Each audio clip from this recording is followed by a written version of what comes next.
Yeah. So the apprentices got back yesterday from their inventory trip after not eating and suffering in the woods together and bonding. And now I'm just giving them a tour of their upgraded kitchen facilities with their water catchment, which we just hooked up. And the snow is melting on the roof right now and starting to fill up our jugs so they can wash their dishes and whatnot. And they have their rocket stoves that hopefully they'll be modifying to cook on. And this is their little community kitchen where they'll be living for the next 6 months or so. Cool.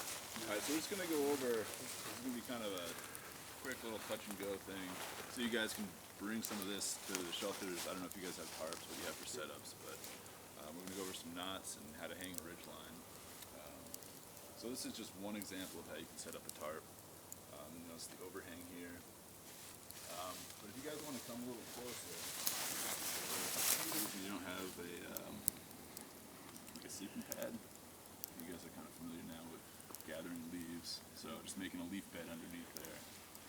You can use this design as well for having your long fire going, but you could also do an A-frame. I mean, if you wanted something more for the purposes of here. And for the bowl, and I'm going to leave this here, like all this setup here, so you guys, if you want, you can just kind of take it down, set it up, practice it. The bowl, you're going to make a loop like that, come down around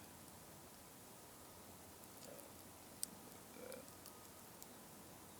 And the great thing about the bowline, you can put under a ton of tension, it's still fairly easy to undo.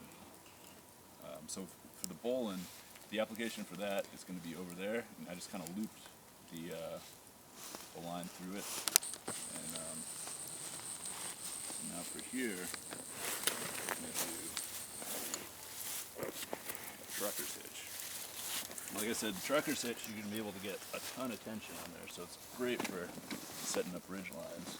The idea behind this loop is you can pull it out, but that's going to, like, today's a perfect example, right? Your hands are a little bit cold, you're breaking down camp. You don't want to be fiddling with the knot, so this is just a quick and dirty way to undo that. Simple.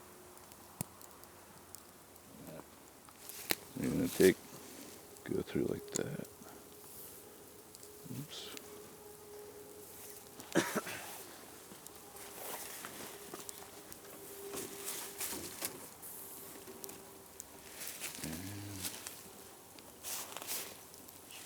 So yeah, this is basically a block and tackle right here. You want the ridge line to be about hip height. So at this point, you can either use, and so site selection for this, you could spend a bunch of time trying to, rig something up.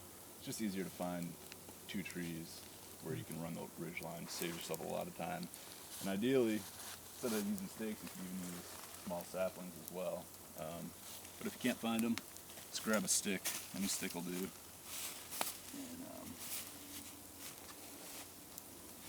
do the top line hitch. Loop it through basically. It's pretty simple, but you can put this and just put a stake through it.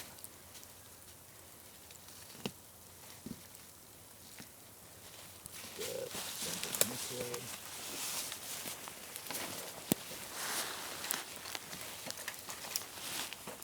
At this point,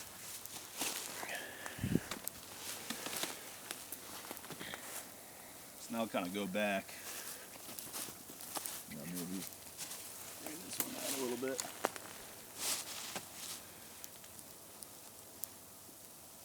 Just make sure everything's fairly tight. So that's one way of doing it.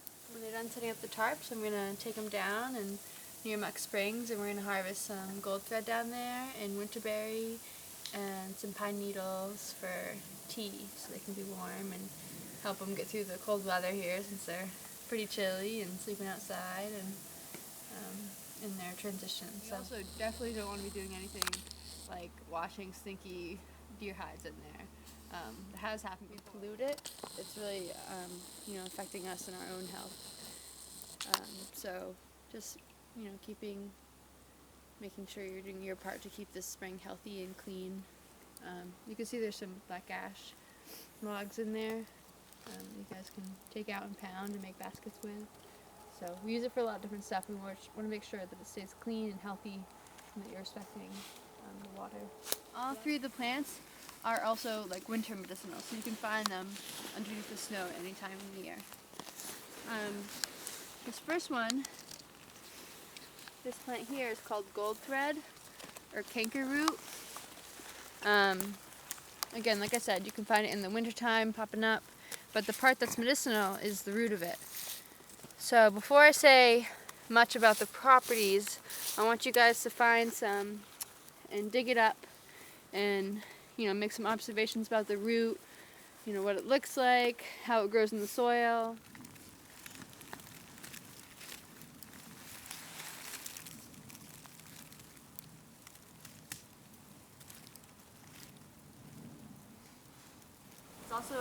Gold thread is also antibacterial and antiseptic.